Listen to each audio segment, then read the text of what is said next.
तमाम तारीफ उस रब्बे कायनात के लिए जिस रब ने हमें और आपको पैदा फरमाया, इंसान बनाया, अशरफुल मखलूक़ात बनाया, ईमान की दौलत से नवाजा, कुरान और सुन्नत पर चलने की तौफीक अता फरमाई और हमारे लिए बतौर नमूना, बतौर उसवा, बतौर आइडियल, बतौर मॉडल अपने दो रसूल को पेश किया। और हम इंसानों से मुखातब होकर, खास तौर से उम्मत मुहम्मदिया से मुखातब होकर अल्लाह ने फरमाया, क़द कानत लकुम उस्वतुन हसना फी इब्राहीम, ऐ उम्मत मोहम्मद तुम्हारे लिए इब्राहीम और उनके साथी नमूना अमल है। हजरत इब्राहीम अलैहिस्सलाम हमारे और आपके लिए नमूना है। अल्लाह के रसूल भी नमूना, हजरत इब्राहीम भी नमूना। हजरत इब्राहीम अलैहिस्सलाम की शख्सियत, आपकी जात दुनिया के तमाम फिरकों में, चाहे वो ईसाई हो, यहूदी हो, मुसलमान हो, सबकी निगाह में मोहतरम, मुअज़्ज़ज़। हम और आप बतौर खास हजरत इब्राहीम अलैहिस्सलाम के ज़ेरे एहसान है कि उन्होंने हमारे और आपके लिए अपने उसवे को नमूना के तौर पे छोड़ा। इज़ क़ाल इब्राहीम लिक़ौमिही, जब हजरत इब्राहीम अलैहिस्सलाम ने अपने कौम से कहा था, इन्नी बराउ मिनकुम व मिम्मा ताबुदून मिन दुनिल्लाह, ऐ मेरी कौम के लोगों, मैं तुमसे भी बरी हूं और उन बुतों से भी बरी उस जिम्मा हूं, अलग थलग हूं जिनको तुम पूछते हो अल्लाह के अलावा। कफरना बिकुम, हज़रत इब्राहीम ने कहा था उस वक्त अपने कौम को, हम तुम्हारे साथ कुफ्र करते हैं, हम तेरा इनकार कर रहे हैं, तेरे बुतों का इनकार कर रहे हैं।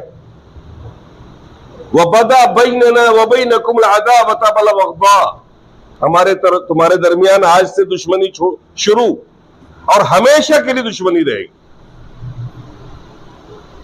हत्ता तुअमिनु बिल्लाहि वहदा, और ये दुश्मनी उस वक्त तक रहेगी जब तक कि तुम अल्लाह उसके रसूल पर ईमान न ले आओ। ये खुसूसियत हजरत इब्राहीम की है कि मोहब्बत तौहीद की खातिर और दुश्मनी शिर्क की खातिर। उनके यहां मोहब्बत के मेयार न उखुवत है, न उबुवत है, न बुनुवत है। उन्होंने अपने बाप से भी मुखातब होकर कह दिया।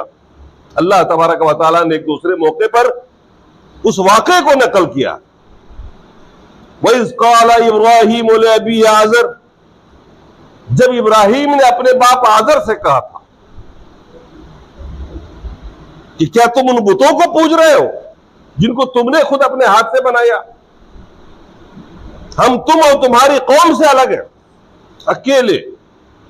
पूरी कौम में, पूरी दुनिया में उस वक्त इब्राहीम तौहीद पर थे और उनकी मोहब्बत की बुनियाद भी तौहीद है और नफरत की बुनियाद यह है कि आदमी तौहीद पर ना हो, उससे कोई दोस्ती नहीं, कोई मोहब्बत नहीं। तौहीद यह आपके ईमान की जान है, आपके इस्लाम की जान है। अगर तौहीद नहीं आप में तो आपकी नमाज बेकार, रोजे बेकार, सारी जिंदगी की इबादत बेकार। तौहीद क्या है? आप जानते होंगे ईमान के 6 अज्जा हैं, 6 चीजों से मिलकर ईमान बनता है। अल्लाह के रसूल सल्लल्लाहु अलैहि वसल्लम ने फरमाया, अल ईमान अन तुअमिन बिल्लाह व मलाइकतिही व कुतुबिही व रुसुलिही व बिल यौमिल आखिर व बिल क़द्र खैरिही व शर्रिही। ईमान के 6 अज्जा है, 6 अरकान है।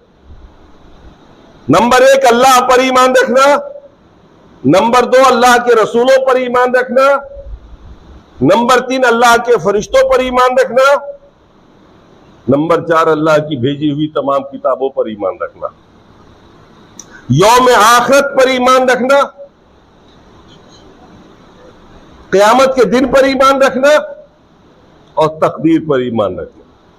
ये ईमान के 6 अरकान हैं और उनमें से पहला रुकन तौहीद बिल्लाह है। और इसी को तौहीद कहते हैं। आज तौहीद बिल्लाह को समझिए और हजरत इब्राहिम की जिंदगी को समझिए, वो कैसे नमूना है हमारे और आपके लिए। तौहीद बिल्लाह, हम अल्लाह को मानते हैं, अल्लाह पर हमारा ईमान है। क्या मानते हैं आप? क्या ईमान है आपका? क्या मतलब हुआ इसका जब आप कहते हैं कि हम अल्लाह पर ईमान रखते हैं? आमनतु बिल्लाह आप जब बोलते हैं तो क्या बोलते हैं आप? चार बातों का आप इकरार करते हैं। समझिए आज तौहीद को। आज अल ईमान बिल्लाह, जिसको तौहीद कहा जाता है, इसका मतलब क्या है? अल्लाह पर ईमान रखने का मतलब बेवजूद ही, सबसे पहले अल्लाह मौजूद है। अल्लाह एक हकीकत है, एक मौजूद है। उन देवी देवताओं की तरह कोई कल्पना नहीं, महज तस्वुर नहीं है, हम वहम गुमान में नहीं है। हमारा रब मौजूद है, अर्श आज़म पर है, हर जगह भी नहीं है, अर्श आज़म पर है। अल्लाह ने कुरान में फरमाया अपने बारे में, और कई मकाम पर कुरान में फरमाया अर्रहमान अलल अर्श इस्तवा, रहमान अर्श पर मुस्तवी है। उसका इल्म हर जगह है, उसकी नज़र, उसकी बसारत हर जगह है। वो हमको हर जगह से देख रहा है, हमको जान रहा है अपने इल्म के जरिए। वो है खुद अर्श आज़म पर। अल्लाह मौजूद है, सबसे पहले इस बात को मानना पड़ेगा, तब जाकर के आप एक चीज पर ईमान रख रहे हैं। अल ईमान बिल्लाह का मतलब है बेवजूद ही, अल्लाह के वजूद पर ईमान। नंबर 2, वो बेउलूहियत ही इनफिरादन, अल्लाह तन्हा माबूद है, इबादत के लायक उसके अलावा कोई है ही नहीं। सारी इबादतों का हकदार सिर्फ वो रब है। इबादत की बहुत सारी किस्में हैं, और जितनी भी किस्में हैं वो सब अल्लाह के साथ खास है। हम हाथ बांध कर अल्लाह के सामने खड़े होते हैं नमाज में। अब ये हाथ बांधकर किसी मजार पर नहीं खड़े हो सकते आप। अल्लाह के सामने रुकू करते हैं, ये इबादत की एक अदा है। अब ये अदा कहीं और नहीं हो सकती। हम अल्लाह के सामने सजदा करते हैं, अल्लाह के अलावा किसी के सामने सर झुक ही नहीं सकता। इबादत का इस्तेहकाक अल्लाह के लिए। हम कुर्बानी करते हैं, अल्लाह के तकर्रुब के लिए जानवर ज़बह करते हैं, छोटे से बड़े जो भी करते हैं। अब ये काम किसी गैरुल्लाह के लिए नहीं हो सकता, खास है रब के साथ। जैसे ही रब के अलावा दूसरे इसमें शरीक होंगे तो यही शिर्क कहलाएगा। यही रुकू जब गैरुल्लाह के लिए होगा तो शिर्क कहलाएगा। यही हाथ बांध करके दूसरों के सामने खड़े होंगे तो ये शिर्क हो जाएगा। दुआ इबादत है, ये रब के सामने ही हो सकता है, रब से ही हो सकता है। गैरुल्लाह के सामने हाथ फैलाकर दुआ करना, चाहे वो किसी कब्र पर, कब्र वाले से आप मांगे, मजार वाले से या बुत से, जिससे भी, अल्लाह के अलावा जिससे भी, ये शिर्क कहलाएगा। ये अल्लाह के साथ खास। नजर, नियाज, मन्नत, ये सारी किस्में इबादत की है और ये सब अल्लाह के साथ खास। तो नंबर 2, इस बात पर यकीन रखना, यही है तौहीद उलूहियत। इसे ही कहते हैं तौहीद उलूहियत। सारी इबादतों का मालिक अल्लाह को मानना। 2 चीजें हुई। हम जब कहते हैं ना अल्लाह पर ईमान रखते हैं, तो नंबर 1 वजूद, नंबर 2 इबादत को अल्लाह के साथ खास करना, नंबर 3 बेअज़मत ही, अल्लाह की अजमत आपके दिल में हो, अल्लाह की अजमत हो, उसका डर भी हो, खौफ भी हो। यूं बेफिक्री की जिंदगी आपकी हमारी जो चल रही है, हरदम हंसते हंसाते और जिंदगी को जी रहे, एंजॉय करते हुए, हम समझते हैं कि हमारे किसी भी अमल की पूछताछ होने वाली नहीं है। उसकी रोजी खा रहे हैं, उसकी दी हुई जिंदगी जी रहे हैं, उसकी दी हुई नेमतों में डुबकियां लगा रहे हैं, मगर न उस रब का खौफ है, न उस रब से कोई तवक्कुल है, न उस पर भरोसा है, न उसकी अजमत आपके दिल में। उसकी अजमत पर ईमान रखना, वह बेमुहब्बत ही, और अल्लाह की मोहब्बत आपके दिल में इस दर्जे की हो कि सारी दुनिया उसके सामने में हेच हो। सबसे ज्यादा मोहब्बत आपको आपके रब से हो। जब तक यह चीज आपके दिल में नहीं आएगी, अगर अपने रब से ज्यादा अगर अपनी जात से मोहब्बत आप करने लगे तो आप मोमिन नहीं हो सकते। अपने रब से ज्यादा अपनी औलाद से मोहब्बत करने लगे तो आप मोमिन नहीं हो सकते। अपने रब से ज्यादा अगर अपने माल से मोहब्बत है, कारोबार से मोहब्बत है, अपने बिजनेस से मोहब्बत है, तो आप मुसलमान नहीं हो सकते। और इस चीज में मिसाल हजरत इब्राहिम है। उन्होंने पूरी जिंदगी जी, पूरी कौम के सामने में अकेले कहा और ललकारा और चैलेंज किया सबको। ये मोहब्बत ही तो थी, ये जुनून ही तो था उनका। हम तो अपने मुआशरे में, अपने महल्ले में तौहीद का इकरार करने से डरते रहते हैं। कहां दिल गुर्दा हमारे पास है? कैसा हमारा ईमान? हम 10 लोगों के बीच में मफाद परस्ती करते हैं और अल्लाह की तौहीद से हट जाते हैं। ऐसे लोग देखे जाते हैं। तो अल्लाह की मोहब्बत सबसे ज्यादा हो आपके अंदर। यही वो खूबी है जो हजरत इब्राहिम अलैहिस्सलाम की जिंदगी में कूट कूट कर भरी। अल्लाह का खौफ, अल्लाह पर भरोसा, तवक्कुल, उससे उम्मीदें,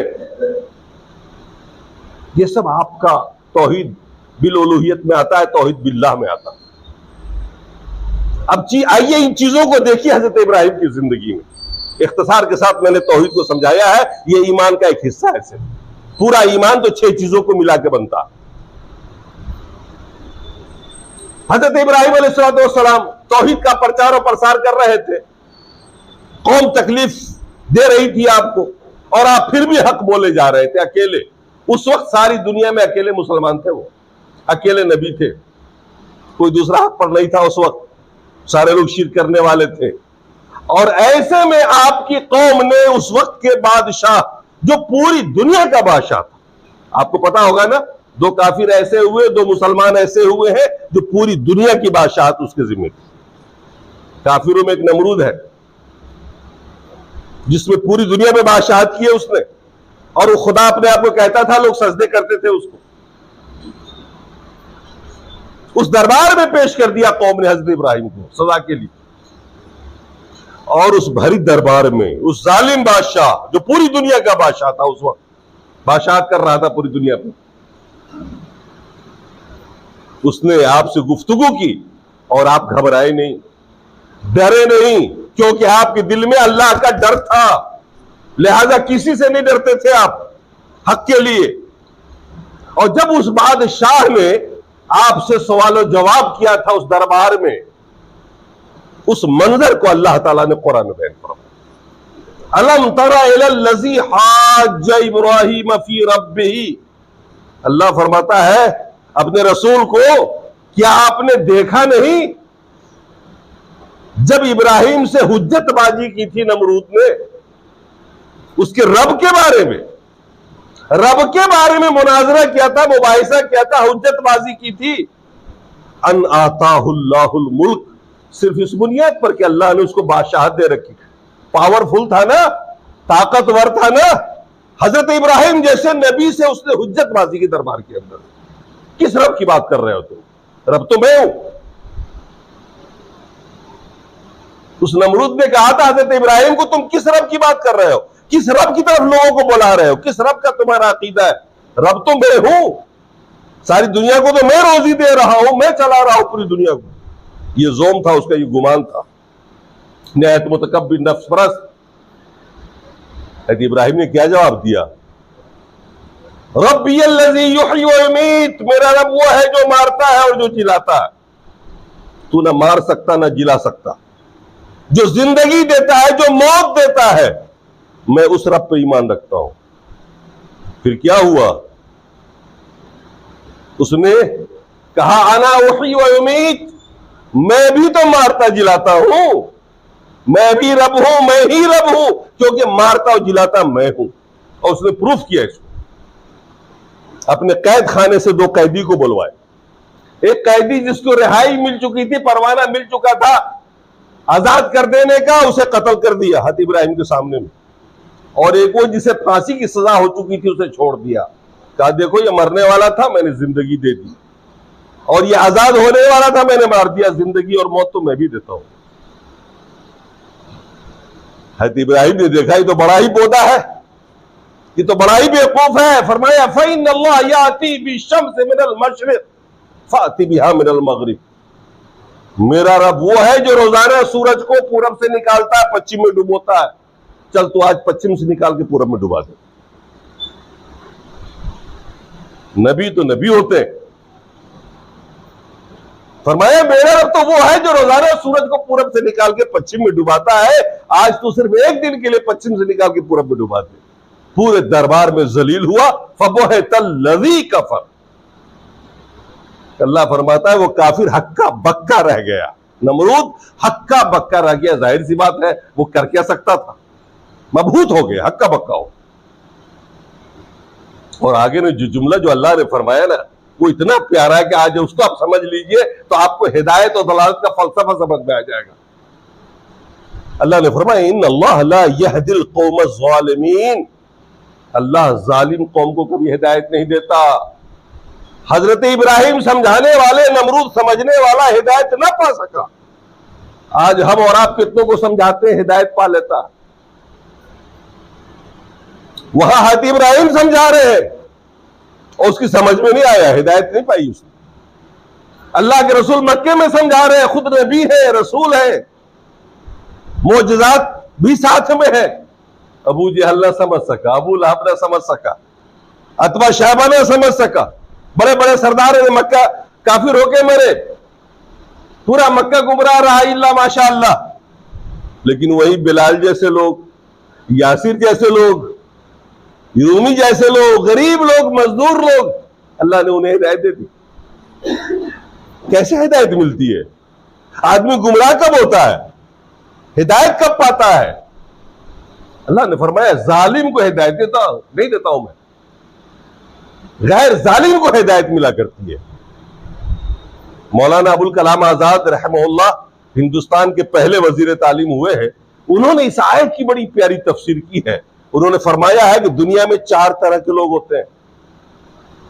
आप भी समझ लीजिए, याद कर लीजिए, दिमाग में बिठा लीजिए और देखेंगे आपको वहां कहां कहां हिदायत मिलती है और कहां कहां नहीं मिलती है।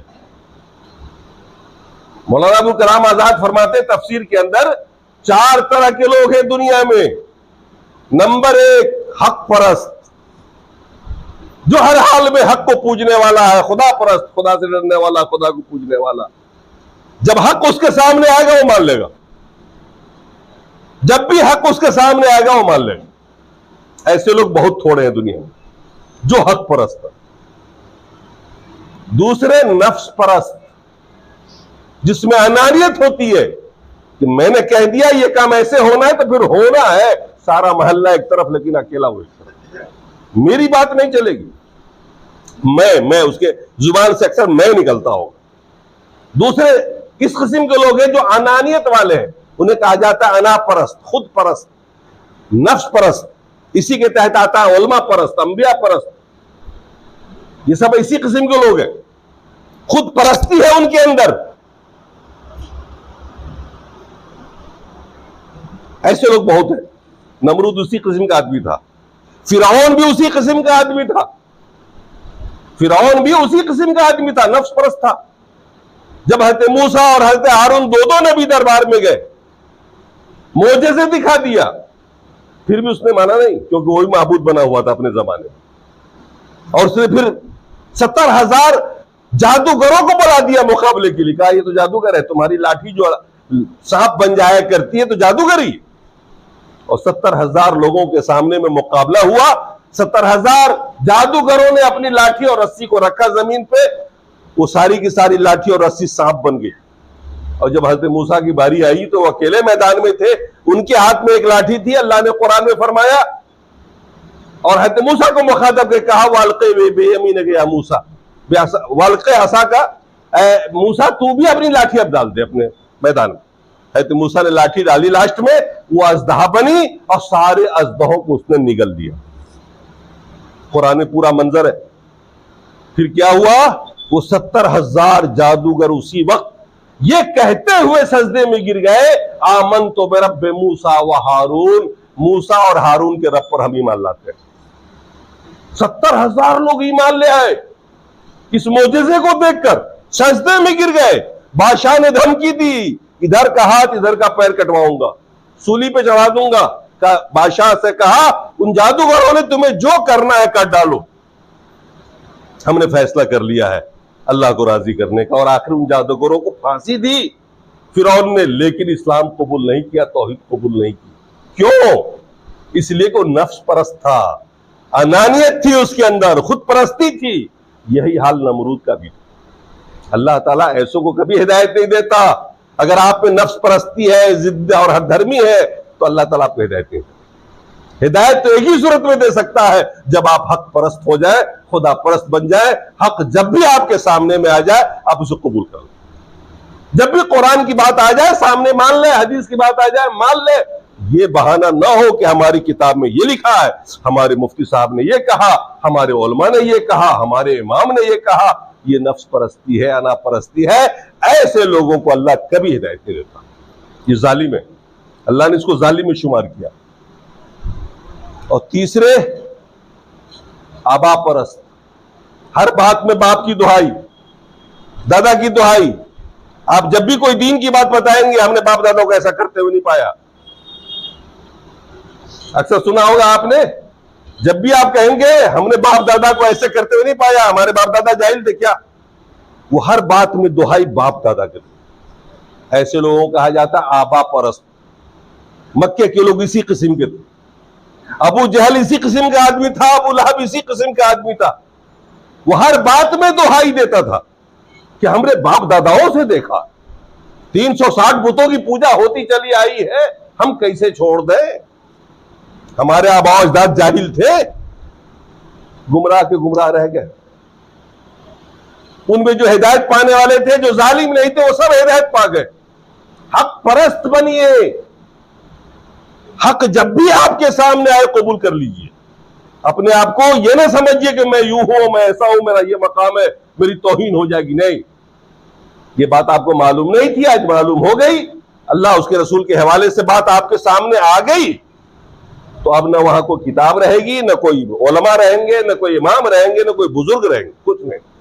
अल्लाह उसके रसूल का कलाम आ गया, आमन्ना और सद्दक़ना। अल्लाह ने फरमाया हम जालिम को हिदायत नहीं दे सकते। ये अल्लाह का कानून है, कानून हिदायत है। ये वो जब भी हिदायत देगा हक परस्त को हिदायत देगा, ना आबा परस्त को देगा, ना नफ्स परस्त को देगा। तीसरे किस्म के लोग कौन होते हैं? दुनिया परस्त। ये भी बहुत देखा होगा आपने, इनकी तादाद बहुत ज्यादा है। फायदा अगर है तो आपका ना हक भी मान लेगा, फायदा नहीं है आप हक भी बोलेंगे तो नहीं मानेगा। बहुत सारी बिदअतें इसी किस्म की हैं।